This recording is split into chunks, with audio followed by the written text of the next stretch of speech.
अस्सलाम वालेकुम 10th class. उम्मीद है स्टूडेंट आप सब खैरियत से होंगे। आइए अपने आज के लेक्चर का आगाज़ करते हैं। आज का हमारा lecture removal of permanent hardness, यानी वो वाटर जो हार्ड तो है लेकिन उसमें परमानेंट हार्डनेस है, जो कि ये बॉइलिंग से या जो अपना क्लार्क्स मेथड है इसके यूज़ करने से नहीं ख़त्म हो रही। तो उसके रिमूवल के लिए दो अलहदा से मेथड यूज़ होते हैं।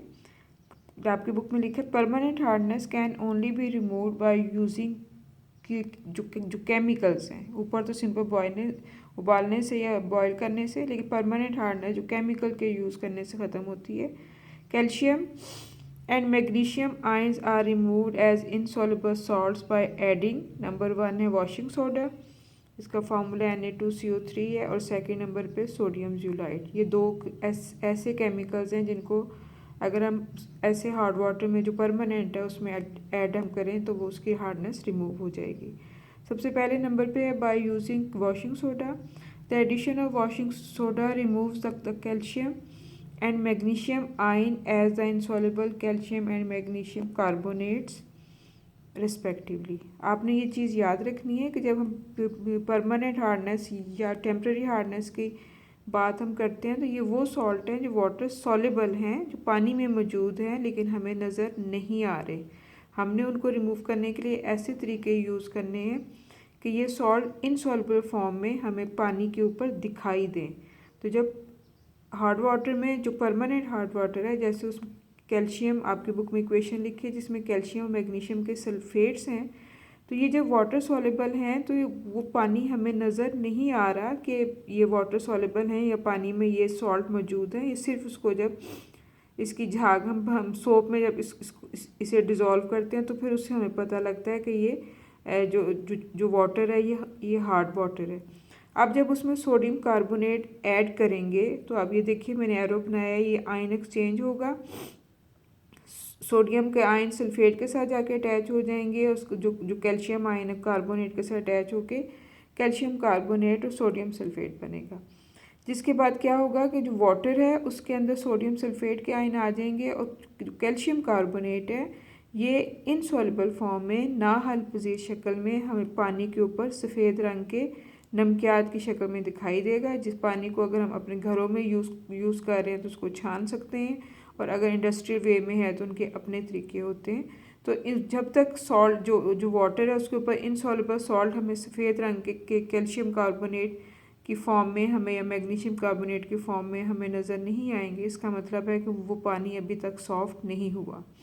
इसी तरह इंडस्ट्रियल स्केल में ज़्यादातर जो मेथड यूज़ होता है वो सोडियम ज़्यूलाइट है, जिसको एन आयन एक्सचेंज मेथड भी कहते हैं।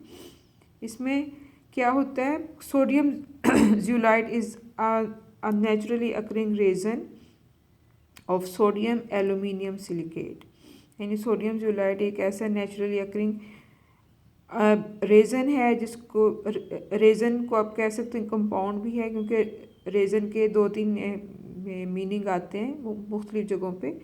तो रेजन है जिसका फार्मूला सोडियम एलुमिनियम, जिसका उसका chemical name sodium aluminium silicate है, और फार्मूला NaAlSiO3 है। एक इसका कॉम्प्लेक्स आप कह लें इसका फार्मूला है, तो आमतौर पर इसको सोडियम ज़्यूलाइट Na2 और फिर आगे ज़्यूलाइट के स्पेलिंग के साथ ही लिखा जाता है। तो sodium zeolite which can also be prepared artificially, ये नेचुरली भी है और इसको हम आर्टिफिशियली भी तैयार कर सकते हैं। It is use for softening of water at domestic as well as on industrial scale. When water is pass through resin, sodium ions of the resin are exchanged with the unwanted calcium and magnesium ion of the hard water. तो जब किसी भी कोई ऐसा container है जिसके अंदर हमने उसके अंदर सुराख हैं, या जैसे कोई अगर छलनी टाइप का कंटेनर है जिसके नीचे सुराख हैं, उसके ऊपर अगर हम सोडियम ज़्यूलाइट की एक लेयर बिछा दें, अब कह लें कि सोडियम ज़्यूलाइट जिस तरह रेत होती है, सैंड है, उसी तरह के एक ऑर्गेनिक कंपाउंड है जिसको हमने किसी कंटेनर के ऊपर बिछा दिया है, जिसके नीचे हमने कपड़ा रख दिया है या कोई उसमें छलनी रख दी है या कोई ऐसी चीज़ रख दी है जिसमें से उसमें सुराख हैं या वो बहुत जो पतला मटेरियल है उसके ऊपर हम सोडियम ज़ोलाइड को उसे बिछा देते हैं। उसके ऊपर से जब हम हार्ड वाटर हम गुजारते हैं तो उसके आयन का चेंज हो जाता है। जैसे आप देखिए ये पहले डायग्राम देखिए, ये आप कह लें कि एक ऐसा कंटेनर है जिसके नीचे हमने सोडियम ज़ोलाइड की एक लेयर बिछाई है। जब उसके ऊपर हम हार्ड वाटर फेंकते हैं, हार्ड वाटर आपको पता है जिसमें में कैल्शियम मैग्नीशियम के सल्फेट होते हैं, तो ये आपकी बुक में उन्होंने कैल्शियम आयन बताया है कि ये उसके ऊपर हमने हार्ड वाटर फेंका है। Calcium is taking place of sodium. तो जब कैल्शियम आयन या जब हार्ड वाटर सोडियम ज़ोलाइड के ऊपर फेंका जाता है तो इसके रिएक्शन से कैल्शियम आयन जो होंगे ज़ोलाइड के साथ जाके मिल जाएंगे और उसमें से सोडियम आयन जो होंगे इसमें से ये बाहर आ जाएंगे। और नेक्स्ट इसकी डायग्राम में देख लीजिए, ये बता रहे हैं कि कैल्शियम आयन इसमें एंटर हो रहे हैं और सोडियम आयन निकल रहे हैं। तो ज़ोलाइड के साथ जो इसमें जो ये पिंक रंग का है ये ज़ोलाइड है और ये ऑरेंज रंग का ये सोडियम आयन है।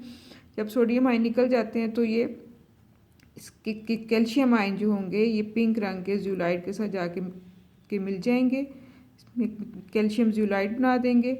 और जो सॉफ्ट वाटर होगा वो सोडियम सल्फेट की फॉर्म में, जो भी इसके नीचे हमने एक को जो भी हमने कोई सब्सटेंस या कोई भी ऐसी चीज़ रखी है, कोई स्टेनर है, कोई कपड़ा है, कोई उसमें जाली है, तो सोडियम ज़ोलाइड जो पानी है वो सोडियम ज़ोलाइड के साथ उसके नीचे साफ़ होके आ जाएगा और जो सोडियम ज़ोलाइड है वो कैल्शियम ज़ोलाइड में चेंज हो जाएगा। अब आप इक्वेशन देखिए, सोडियम ज़ोलाइड का कंपाउंड है, कैल्शियम सल्फेट के साथ रिएक्शन हो रहा है, तो इसी तरह से जैसे ऊपर आयन एक्सचेंज हुआ इधर भी आयन एक्सचेंज होगा। ज़ोलाइड जो होगा वो कैल्शियम के साथ आके कैल्शियम ज़ोलाइड बन जाएगा और सोडियम आयन जो होंगे सल्फेट के साथ मिलकर सोडियम सल्फेट होंगे। और सोडियम आयन जो होंगे ये वाटर की हार्डनेस के रीज़न नहीं होते, इसकी वजह से वाटर सॉफ्ट हो जाता है। आगे लिखा है कि जब इस सारा प्रोसेस हो जाता है और सारा सोडियम ज़ोलाइड कैल्शियम ज़ोलाइड में चेंज हो जाता है तो फिर इस कंपाउंड को दोबारा से रिचार्ज करके हम इसको दोबारा से सोडियम ज़ोलाइड में लेके आ सकते हैं। When resin is fully used up, resin का मतलब सोडियम ज़ोलाइड जब मुकम्मल तौर पे यूज़ हो जाएगा, it can be regenerated by flushing it with concentrated solution of sodium chloride. जब पानी में से सारा सोडियम ज़ोलाइड ख़त्म हो जाएगा तो उसको हम दोबारा से रीजनरेट कर सकते हैं। वो किस तरह से कि हम उसको सोडियम क्लोराइड के कंसनट्रेटेड सोल्यूशन में दोबारा से उसको डिबो दें या फ्लश कर दें। फ्लश का मतलब उसके ऊपर से दोबारा सोडियम क्लोराइड का सोल्यूशन अगर हम फेंक दें तो वो दोबारा से सोडियम ज़ोलाइड में चेंज हो जाएगा। अगर हम एक कैल्शियम ज़ोलाइड जो इधर हमें हासिल हुआ है, आपकी बुक में लिखा कैल्शियम ज़ोलाइड, इसके ऊपर अगर हम कंसनट्रेटेड सोडियम क्लोराइड का सोल्यूशन फेंक दें ज़ोर से या इसको उसमें भिगो दें या थोड़ी देर के लिए इसको डुबो के रख दें तो वो दोबारा से क्या हो जाएगा, सोडियम ज़ोलाइड में चेंज हो जाएगा और कैल्शियम क्लोराइड अलहदा हो जाएगा। इस तरह ये सोडियम ज़ोलाइड इस आयन एक्सचेंज जो मेथड है इसमें दोबारा से यूज़ हो सकता है। हार्ड वाटर जहाँ सिर्फ ज़ुबानी बताने में ख़तरनाक है, लेकिन अगर हम उसका ज़्यादा देर तक यूज़ करें तो और भी ज़्यादा इसके डिसएडवांटेजेस हैं। नंबर 1 है hard water consumes large amount of soap in washing purposes, यानी अगर हार्ड वाटर यूज़ करेंगे तो उसके इस्तेमाल में साबुन जो होगा बहुत ज़्यादा इस्तेमाल होगा, जिससे फाइनेंशली तौर पर भी नुकसान है। Number 2, drinking hard water causes stomach के डिसऑर्डर्स। अगर बहुत अरसे तक आप हार्ड वाटर यूज़ करेंगे तो आपके स्टमक के डिसऑर्डर यानी पेट भी ख़राब हो सकता है या और भी तकलीफ़ हो सकती हैं। नंबर 3 है hard water is unfit for use in steam engines, boilers and जो होती turbines because insoluble calcium and magnesium salts are deposited inside. Hard water अगर स्टीम इंजन्स में और जो बॉयलर्स हैं, टर्बाइंस हैं, इनमें यूज़ होगा तो वो ज़्यादा नुकसानदेह है, क्योंकि स्टीम इंजन्स का मतलब देख लीजिए कि जो पानी को इतना गर्म करना है कि वो स्टीम में चेंज हो जाए। बॉयलर्स का मतलब आप समझ आएंगे जिसमें हमने जो पानी है उसको बॉयल करना है। और बाकी जो मशीनों में, क्योंकि कैल्शियम और मैग्नीशियम आयन जो है उन मशीनों के अंदर डिपॉजिट हो जाते हैं जिनको हम स्केल कहते हैं। अब जो मशीन स्टीम इंजन है, आप ये समझें कि उन मशीनों के अंदर इस तरह के उसके अंदर जो पाइप्स हैं वो लगे हुए हैं। तो ज़ाहिर है जो पाइप्स हैं वो स्ट्रेट तो होंगे नहीं, कहीं ना कहीं उसमें उसमें उनमें बेंडिंग आएगी, कहीं ना कहीं उनमें खम आएगा।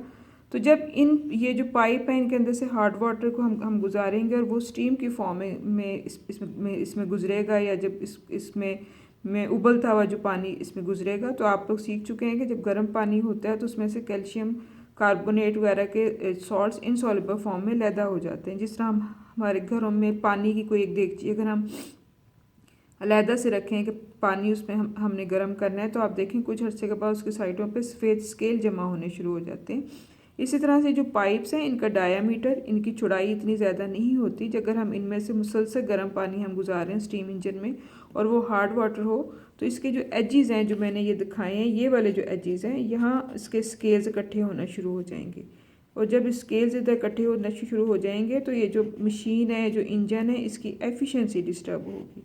इसमें से जो पानी या स्टीम के गुजरने में रुकावट होगी, और जब उसको गुजरने का रास्ता नहीं मिलेगा तो उस फटने का भी खतरा होगा। Which is called scale. They are bad conductor of heat and hence more fuel is यानी इस तरह से फ्यूल भी ज़्यादा यूज़ होगा अगर हम उसको कॉन्टीन्यूसली यूज़ करें।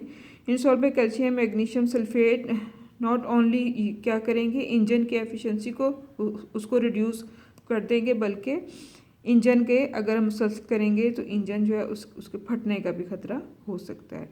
इसलिए हद्दुल-इम्कान कोशिश ये करनी चाहिए कि इंडस्ट्रीज़ में भी, अपने घरों में भी जो पानी है उसको सॉफ्ट हालत में हम यूज़ करें, ताकि ना वो फाइनेंशियली तौर पे हमें नुकसान दे, ना हमें फ़िज़िकली नुकसान उसकी वजह से हो, और ना हमें इंडस्ट्रियली उसकी वजह से नुकसान हो। तो आज आपका सॉफ्ट एंड हार्ड वाटर का आपका टॉपिक कंप्लीट हो गया। इसको अच्छी तरह से आप लोगों ने इसकी रीडिंग करनी है, इक्वेशंस लिखनी है, और किसी चीज़ की समझ ना आए तो पूछ सकते हैं। शुक्रिया।